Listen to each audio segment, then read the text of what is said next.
अगर हमारा solar system planets का एक फ्लैट सर्कल है तो हमारे सोलर सिस्टम या इनफैक्ट हमारे सन के ऊपर क्या है और हमारे सन के नीचे क्या है। मतलब हम हमेशा लेफ्ट राइट सेंटर इन सब चीजों की सोचते हैं, लेकिन कभी हमने सोचा है कि सन के अगर ऊपर जाएंगे तो क्या मिलेगा या सन के नीचे जाएंगे तो क्या मिलेगा। ये सारे कॉन्सेप्ट्स अर्थ पर सिर्फ ग्रेविटी की वजह से एग्जिस्ट करते हैं, लेकिन अगर हम सोलर सिस्टम के प्लेन को एक रेफरेंस प्लेन मान ले तो उसके ऊपर और उसके नीचे खाली नहीं है। हमारा सोलर सिस्टम एक जाइंट बबल के अंदर है जिसे हम बुलाते हैं द हीलियोस्फीयर, और उस बबल के बाहर इंटरस्टेलर स्पेस शुरू हो जाता है एंड उसके भी और आगे billions of stars, billions of galaxies, billions of strange चीजें हैं। लेकिन अगर हम सबसे पास चीज बात करें जो सन के ऊपर या नीचे हो सकता है, वो है एक ऊर्ट क्लाउड, एक ऐसी जगह जहां पर बहुत सारे आइसी ऑब्जेक्ट्स हो सकते हैं। और ये जो ऊर्ट क्लाउड है वो इतना दूर है कि अगर आप सन से लाइट की स्पीड पर भी ऊर्ट क्लाउड तक जाने का ट्राई करें तो आपको 1 साल लग जाएगा वहां पहुंचने में। एंड अब आती है इंटरेस्टिंग बात, और जरा ध्यान से सुनिएगा,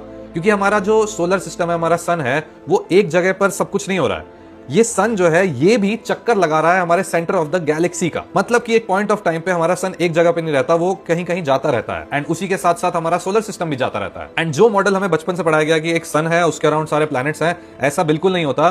सन के अराउंड जो प्लैनेट्स हैं वो ऊपर नीचे दाएं बाएं हर जगह होते हैं एंड वो सर्कुलर वे में घूमते हैं, बिल्कुल इस तरह जैसे मैंने आपको ऊपर दिखाया है। एंड हम अगर ध्यान से देखें तो हमें मून पर जाने में इतना टाइम लगता है, सन को देखने में इतना टाइम लगता है, और सन के ऊपर नीचे खाली इसलिए दिखता है क्योंकि ये जो डिस्टेंसेस हैं वो बहुत बड़े हैं। एंड जो नेक्स्ट स्टार और ये सारी चीजें हैं ये लाइट ईयर्स में दूर है। मतलब लाइट को जितना टाइम उधर ट्रैवल करने में लगता है उतने दूर है वो सब, तो इसीलिए हम बोलते हैं कि सन के ऊपर नीचे खाली है। लेकिन अगर in the grand scheme of the universe में हम देखें तो सन के ऊपर, सन के नीचे, सन के बाएं बाएं, इधर उधर हर जगह मल्टीपल बिलियंस ऑफ स्टार्स हैं। मतलब कि आगे पीछे दाएं बाएं कहीं कोई एंड नहीं है। आप जितना ऊपर जाएंगे आपको उतने स्टार्स मिलेंगे, आप जितना नीचे जाएंगे उतना यूनिवर्स आपके लिए खुलता रहेगा। और शायद इसीलिए स्पेस इतना फैसिनेटिंग है, क्योंकि हर एक नए आंसर के साथ उससे भी बड़ा एक सवाल पैदा हो जाता है। एंड अगर आपको ऐसे सवाल और जवाब और ऐसी चीजें पसंद है तो प्लीज मुझे फॉलो कर लीजिए।